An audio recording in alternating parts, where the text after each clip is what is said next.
அனு ரூமில் இருக்காங்க. அங்கேருந்து அபி வராங்க. வந்தோடனே என்ன ரொம்ப சந்தோஷமாக இருக்க போல இருக்கு அப்படின்னு சொல்லிட்டு அனு கேட்குறாங்க.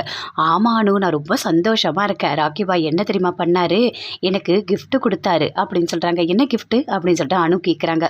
உடனே அப்படியே முருகர் சிலையை எடுத்து காட்டுறாங்க. நல்லா இருக்கா, எனக்கு முருகர் எவ்வளோ பிடிக்கும் தெரியுமா, அவர் தான் அவர் கிஃப்டாக கொடுத்துருக்காரு அப்படின்னு சொல்லிட்டு அபி பயங்கர சந்தோஷமாக அனுக்கிட்ட சொல்லிட்டு இருக்காங்க. ஆனால் அபி யோசிக்கிறாங்க, ஐயோ இந்த gift வந்து ஆகாஷ் எடுத்துகிட்டு வந்ததாச்சே அப்படின்னு சொல்லிட்டு. அதுக்குள்ளே ஆகாஷ் வராரு. வந்தவொடனே அப்படி சுற்றி பார்க்குறாரு. ஆனால் சொல்ல வராரு முருகர் சிலையை பற்றி எதுவுமே சொல்ல வேண்டாம் அப்படின்னு சொல்லிட்டு அனு அப்படியே கண்ணுலேயே சைகை காட்டுறாங்க. அப்படியே அமைதியாக இருக்கார் ஆகாஷ், எதுவுமே சொல்லவே இல்லை. முருகர் சிலை சூப்பராக இருக்குது அப்படின்னு சொல்லிட்டு ஆகாஷ் சொல்கிறாரு. சரி நான் போயிட்டு வரேன் அப்படின்னு சொல்லிட்டு அங்கேருந்து அபி போகிறாங்க. அப்போ அனு சொல்கிறாங்க, ஏன் உங்கள் அண்ணனுக்கு கொஞ்சம் கூட ஒரு மனசாட்சியே இல்லையா, ஒரு விஷ் கூட பண்ணலை பரவாயில்லை, ஆனால் gift கூட வாங்கி கொடுக்கல, அதுவும் ஆஃபீஸில் கொடுத்த கிஃப்டை கொண்டு வந்து அபிக்கிட்ட கொடுத்துருக்காரு. இது எவ்வளோ பெரிய கஷ்டம் தெரியுமா, அபிக்கு நினச்சா எவ்வளோ வருத்தமாக இருக்கும் தெரியுமா, அவ்வளோ மனசில் சந்தோஷமாக போகிறா, எனக்கு ரொம்ப கஷ்டமாக இருக்குது. ஆனால் அவங்க அண்ணன் ஏன் இவ்வளோ அழுத்தமாக இருக்காரு, எதுக்காக இப்படி பண்ணுறாரு அப்படின்னு சொல்லிட்டு அப்படி ஃபீல் பண்ணி ஆகாஷ் கிட்ட சொல்லிகிட்டு இருக்காங்க. அதுக்கு ஆகாஷ் சொல்கிறாரு, சரி விடுங்க அனு, நீங்கள் இதை பெருசாக எடுத்துக்காதீங்க, கண்டிப்பாக அபியோட அன்புலேயே ராகவ் மாறிடுவார் அப்படின்னு சொல்லிட்டு ஆகாஷ் அணுக்கிட்ட சொல்கிறாரு. அனு எல்லாருமே சேர்ந்து ஹாலில் வெயிட் பண்ணிகிட்டு இருக்காங்க. ரொம்ப எதிர்பார்ப்போடு அப்படியே வெயிட் பண்ணுறாங்க. ஆமாம், அப்படியே ஐஏஎஸ் எக்ஸாம் எழுதிட்டா மாதிரி அப்படியே ரிசல்ட்டுக்காக வெயிட் பண்ணிகிட்டு இருக்காங்க அப்படின்னு சொல்லிட்டு சுந்தரி சொல்கிறாங்க. அதை கேட்டோன்னே அபிக்கு அப்படியே கோவமாக வருது. இங்கே பாருங்கள், நல்லா தெரிஞ்சுக்குங்க, படிச்சிருந்தா தான் பாயாசம் கூட குடிக்க முடியும், அது மட்டும் இல்லை படிப்புன்றது ரொம்ப ரொம்ப முக்கியம். அப்படி இருந்ததுனால தான் சுய சம்பாதித்தல் தான் எங்களால் இன்றைக்கி குலோப் ஜாம் கூட செய்ய முடியுது, அதனால் கண்டிப்பாக நல்லா படிக்கணும் அப்படின்னு சொல்லிட்டு அபி சொல்கிறாங்க. சுந்தரி முரளி எல்லாருமே அங்கே தான் இருக்காங்க, பாட்டி எல்லாருமே இருக்காங்க. ரிசல்ட்டு ஃபோனில் பார்க்குறாங்க. அனு பார்த்தோன்னே அவ்வளோ சந்தோஷப்படுறாங்க. நல்லா பாஸ் பண்ணியிருக்கேன், நான் 87% எடுத்திருக்கேன் அப்படின்னு சொல்கிறாங்க. அதை கேட்டோன்னே எல்லாருமே ரொம்ப சந்தோஷமாக இருக்காங்க. சூப்பர் சூப்பர் அனு, நீ நல்லா வருவ அப்படின்னு சொல்லிட்டு அப்படியே ஹக் பண்ணிக்கிறாங்க. இங்கே பார்த்தியா கையில் குலோப் ஜாம் நான் பண்ணி கொண்டு வந்துட்டேன், இந்த குலோப் ஜாமை நீ சாப்பிடு அப்படின்னு சொல்லிட்டு அப்படியே வாயில் ஊட்டுறாங்க. எல்லாருக்குமே அதே மாதிரி ஊட்டிகிட்டு வராங்க. பாட்டிக்கும் ஊட்டுறாங்க, எல்லாருக்குமே ராகாவுக்கு போய் ஊட்டுறாங்க.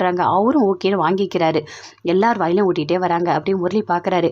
வா அபி வா, என் வாயில் ஊட்டுறதுக்கு வா, நான் தான் உனக்காக காத்துட்ருக்கேன், கண்டிப்பாக கொடு அப்படின்னு சொல்லிட்டு அப்படியே பார்க்குறாரு. அப்படியே கோவம் வருது அபிக்கு. என்னது உனக்கு நான் ஊட்டணுமா, என்னை நீ ஏமாற்றிட்டு வருவேன், உனக்கு நான் ஊட்டணுமா அப்படின்னு சொல்லிட்டு அப்படியே கோவமாக வராங்க. வந்து அப்படியே அந்த பவுலை கீழே போட்டாங்க. அச்சோ இடிச்சிட்டேன், தெரியாமல் விழுந்துடுச்சு அப்படின்னு சொல்லிட்டு அந்த குலோப் ஜாம்லாம் எடுக்கிறாங்க. சாரிங்க, வேறு குலோப் ஜாம் எதுவும் இல்லை, அதனால் உங்களுக்கு இன்னொரு வாட்டி பண்ணால் நான் நிறைய பண்ணித்தரேன் அப்படின்னு சொல்லிட்டு அபி சொல்கிறாங்க. அப்படியே முரளி பார்க்குறாரு. ஆனால் இவளுக்கு கொழுப்பு உடம்பெல்லாம் இருக்குது அப்படின்னு சுந்தரி அப்படியே பார்க்குறாங்க. இவள் உடம்புல இருக்க கொழுப்பை கரைக்கிறது தான் என்னோட முதல் வேலை அப்படின்னு சுந்தரி பார்க்குறாங்க. அப்போ முரளி யோசிக்கிறாரு, அபி நீ வேணும்னு தானே பண்ண, ஆனால் எப்போவுமே நான் தான் உலகம்னு நீ இருப்ப, அந்த அளவுக்கு உன்னை நான் மாற்றுவேன் அப்படின்னு சொல்லிட்டு முரளி மனசுக்குள்ளேயே நினைக்கிறாரு. அவ்வளோ சந்தோஷமாக இருக்காங்க. அபி 2 பேருமே சேர்ந்து அப்படியே சிரிக்கிறாங்க. குலோப் ஜாமை கீழே கொட்டிட்டோம், முரளிக்கு கொடுக்கல அப்படின்னு சொல்லிட்டு அப்படியே சிரிக்கிறாங்க. அணுவும் மனசுக்குள்ளே பயங்கரமாக சிரிக்கிறாங்க. ராகவ் அப்படியே ஃபீல் பண்ணிகிட்டே இருக்காரு. அவங்க அம்மா அப்பா ஃபோட்டோ 2 பேரையுமே பார்த்து, அம்மா அப்பா நீங்கள் 2 பேரும் எனக்கு எவ்வளோ பாசம் காட்டி வளர்த்தீங்க, நீங்கள் தான் எனக்கு எல்லாமே, உலகமே நீங்கள் தான் அப்படின்னு இருந்த மாதிரி இருந்துச்சு. ஆனால் நீங்கள் போயிட்டீங்க, அதுக்கப்புறம் எனக்கு ரொம்ப கஷ்டமாக இருந்தது. ஆனால் என்னோட வாழ்க்கையில் மது வந்தா, ஆனால் அவளும் காணாமல் போயிட்டா, எல்லாமே முடிஞ்சு போச்சு, இனிமேல் எனக்கு எதுவுமே இல்லைன்னு வேலை மட்டும்தான் உலகம்னு நான் இருந்தேன், ஆஃபீஸ் அது மட்டும்தான் நினச்சிட்டு இருந்தேன். ஆனால் அபியும் வந்தா என் வாழ்க்கையில், நான் அவளை பார்த்தோடனே ரொம்ப சந்தோஷப்பட்டேன், அவள் கூட வாழணும்னு நினச்சேன், அவனை விரும்பினேன், எல்லாமே பண்ணேன். ஆனால் கடைசியில் அந்த அபி அக்காவுக்கு துரோகம் பண்ணணும்னு நினச்சிட்டா, என்னால் அதை தாங்கிக்கவே முடியல தெரியுமா அப்படின்னு சொல்லிட்டு அப்படியே ஃபீல் பண்ணி பேசிகிட்டு இருக்காரு ராகவ் அவங்க அம்மா அப்பா ஃபோட்டோவை பார்த்து. ஆனால் அந்த அபி பண்ணது எல்லாமே தப்பு. அந்த அபிக்கு மனசாட்சியே இல்லையா, எங்கள் அக்காவுக்கு துரோகம் பண்ணணும்னு ஏன் நினச்சா, ஏன் இப்படி பண்ணா, ஆனால் அவளுக்கு நான் பிறந்தநாள் வாழ்த்து சொல்லலைன்னு என் மனசு எவ்வளோ வலிக்குது தெரியுமா, ரொம்ப கஷ்டமாக இருக்குது, என்னால் தாங்கவே முடியல, ஏன் அப்படி பண்ணா அப்படின்னு சொல்லிட்டு அப்படியே ரொம்ப ஃபீல் பண்ணிக்கிட்டே இருக்காரு.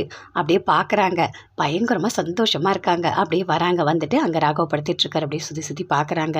கண்டிப்பாக இன்றைக்கி அவரோட டைரியை நம்ம எடுக்கணும், எடுத்து அவரை பற்றின எல்லா டீட்டெயில்ஸும் நம்ம தெரிஞ்சுக்கணும் அப்படின்னு சொல்லிட்டு அப்படியே யோசிச்சுட்டே இருக்காங்க. போயிட்டு டைரி எடுக்கிறாங்க, எடுத்து பார்க்குறாங்க. பார்த்துட்டு சரி படிக்கலாம் அப்படின்னு சொல்லிட்டு எடுக்கிறாங்க. அதுக்குள்ளே ராகவ் அப்படி எழுந்து பார்க்குறாரு. என்ன பண்ணிகிட்டு இருக்கீங்க அப்படின்னு சொல்லிட்டு கேட்குறாரு. அதுவும் ஒன்றும் இல்லைங்க அப்படின்னு சொல்லிட்டு அப்படியே டைரியை மறைக்கிறாங்க. என்ன பண்ணுற, ஒழுங்காக ஒழுங்கா படு அப்படின்னு சொல்லிட்டு ராகவ் திரும்பி படுக்கிறாரு. கொஞ்சம் எட்டி எட்டி பார்க்குறாங்க. அவர் தூங்குறாரா அப்படின்னு சொல்லிட்டு. இவர் தூங்கிட்டோன்னே கண்டிப்பாக நம்ம படிக்கணும். அந்த மதுவை பற்றி எல்லாமே நம்ம தெரிஞ்சுக்கணும்.